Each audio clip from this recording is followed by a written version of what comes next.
Halo semuanya, saya adalah Poco F8 Pro dan hari ini saya akan menunjukkan cara untuk merekam layar di perangkat ini.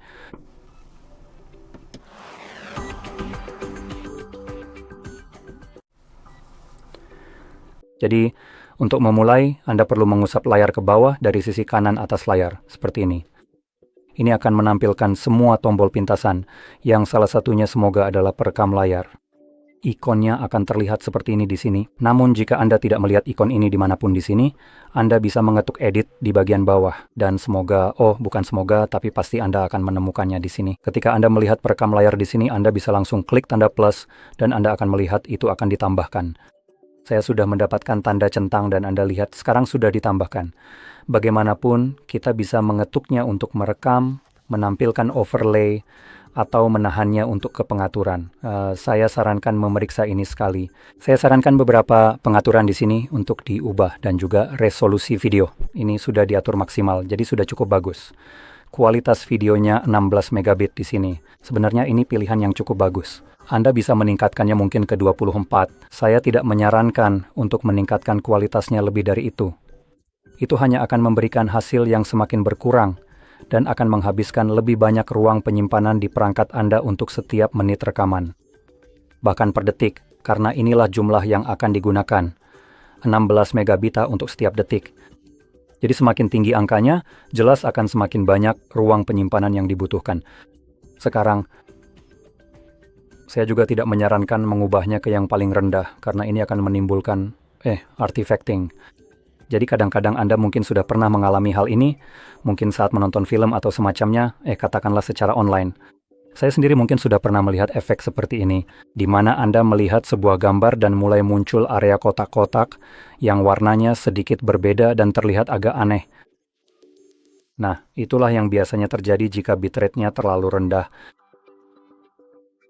Jadi Anda ingin menemukan pengaturan yang memberikan kualitas bagus, tapi tetap menggunakan ruang penyimpanan seminimal mungkin. Dan untuk menambahkan, cara terbaik untuk melihat hal ini adalah saat gambar sedang bergerak. Jadi ketika Anda menggulir ke kiri atau kanan, atau menjalankan game apapun, efek ini akan sangat jelas terlihat saat gambar bergerak. Dan begitu gambar berhenti, akan ada momen di mana gambar tersebut mengejar ketajamannya kembali. Namun, hal ini hanya akan terlihat saat Anda memutar ulang video, bukan saat Anda sedang merekamnya. Oke, selanjutnya kita punya pengaturan orientasi. Anda bisa memilih mana saja yang diinginkan. Ada pilihan otomatis, potret, dan landscape. Tergantung pada bagaimana Anda mulai merekam, itulah orientasi yang akan terkunci pada video Anda. Jadi jika Anda mulai dalam mode potret lalu beralih ke landscape, videonya tetap akan dalam mode potret. Meskipun tampilan video Anda sudah berubah ke landscape, dan hasilnya akan terlihat agak aneh. Saya sebenarnya akan mendemonstrasikan ini saat merekam, supaya Anda bisa melihat maksud saya. Dan terakhir, atau sebenarnya bukan terakhir, tapi pilihan kedua terakhir adalah suara. Ada pilihan sistem, mikrofon, tidak ada, atau keduanya. Pilih saja yang Anda inginkan. Terakhir dan yang terpenting adalah frame rate. Sekarang ada opsi hingga 90 frame per detik. Saya tidak menyarankan angka itu, 60 adalah pilihan terbaik di sini. Itu memang yang digunakan hampir di semua platform seperti Netflix, YouTube, dan sebagainya. Jadi jika Anda berencana menggunakannya misalnya untuk YouTube, apapun yang Anda rekam, maka merekam di atas 60 justru tidak efektif. Anda juga tidak akan bisa menampilkan ini di video, jadi 60 pada dasarnya adalah titik terbaiknya. Mari kita tutup ini, cari tombol toggle ini sekali lagi dan cukup ketuk, lalu Anda bisa melihat overlay ini muncul di sini. Sekarang, overlay ini tidak akan terlihat di rekaman. Ini hanya terlihat di layar Anda saat ini, tapi saat Anda memutarnya kembali, overlay ini tidak akan terlihat. Sekarang kita punya folder tombol rekam yang membawa kita ke pengaturan rekaman layar yang sudah kita akses sebelumnya dan juga opsi tutup. Jadi mari kita mulai merekam sekarang. Ada satu hal lagi yang ingin saya tunjukkan di sini, yaitu barang sampah yang fantastis ini, Netflix. Oh, ya sudahlah, tidak apa-apa. Sepertinya saya tidak bisa karena saya tidak punya internet. Jadi begini, seharusnya juga ada Spotify. Jadi saya ingin menunjukkan bahwa Anda memiliki halaman login di sini. Itu terlihat jelas. Saya akan menutup rekaman ini. Dan satu hal lagi yang ingin saya tunjukkan adalah fitur landscape-nya. Jadi Terima kasih. Nah, seperti itu. Sekarang kita punya mode potret. Beralih ke mode landscape.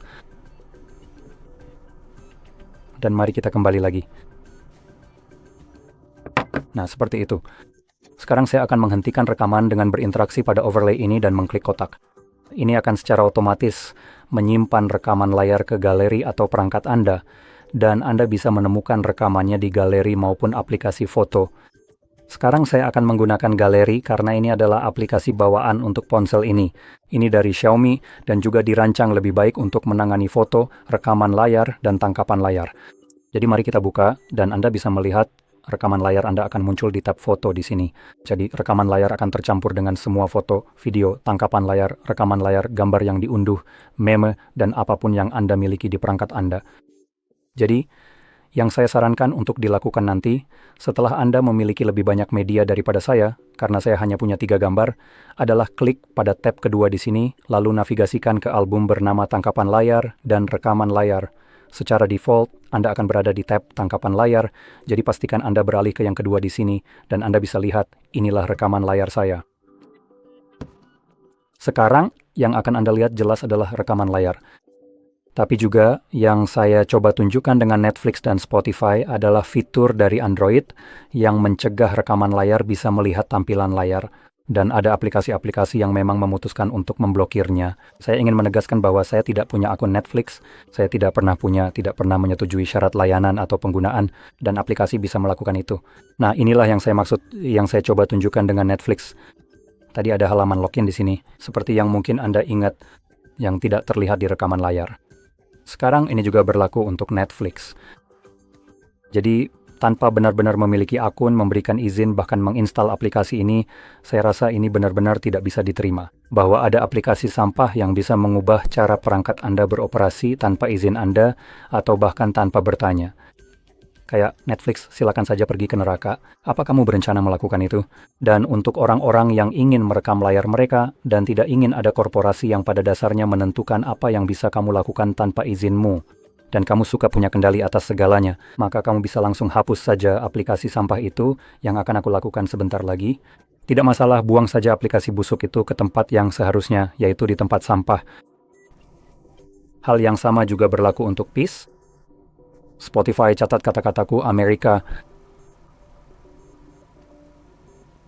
Apa aku buta? Di bawahnya ada Spotify. Di tempatmu. Jadi itulah yang saya sarankan untuk dilakukan. Dan ada alternatif untuk ini, yang pada dasarnya juga berfungsi dengan baik atau cukup baik, mengingat mereka gratis. Kamu punya hal-hal seperti CloudStream, dan biar aku tunggu sampai ini selesai memuat. Dan di sini kamu bisa lihat, setelah kamu menambahkan repositori, karena aplikasi ini sendiri sebenarnya tidak punya apa-apa di sini.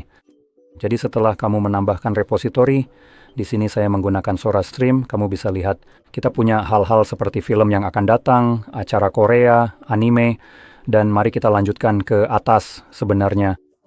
Jadi kita punya top rated, Peacock, Paramount, HBO, Apple, Hulu, Disney, Amazon, Netflix, yang tayang hari ini, dan lain sebagainya.